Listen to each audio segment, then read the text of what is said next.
How can a student get involved in research at Gonzaga with civil engineering? I mean, how does a student start? Slightest bit of interest. That's all it takes.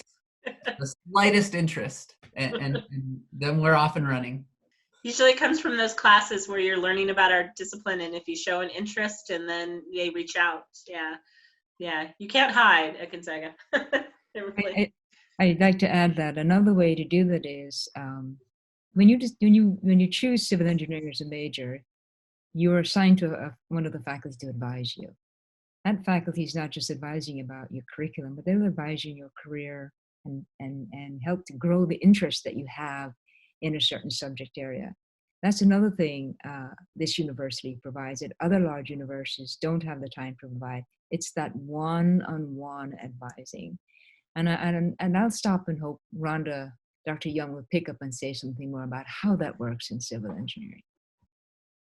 Yeah, I mean, one of the challenges we have, because we all are, professionally and research active, and so Dr. Schultz alluded to show a bit of interest, and we'll grab you. We actually have a hard time finding enough students because we also have an incredibly strong job market and all these internships, and so I would say the students are blessed with a wealth of choice, and so. We through our advising appointments, we start to see certain students show an interest in graduate school. Those ones for sure, we say, you should probably get involved in a research project and do that. And so it's just one of the things we all have very different personalities that came out, but all students find someone, a faculty member that they resonate with, and everyone, it just works out. It's great.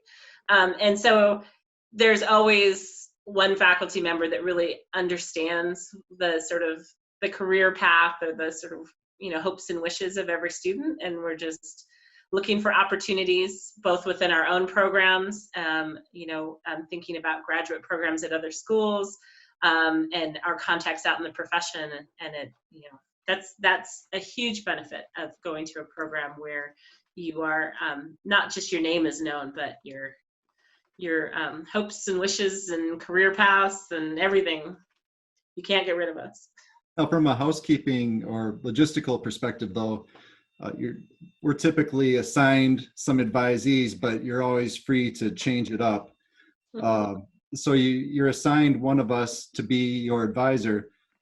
I've had advisees come to see me, though, with a form in their hands, and they say, I want to switch to Dr. Sue as my advisor. And my feelings are hurt initially until I realized that Dr. Sue is much better suited to that person, or vice versa.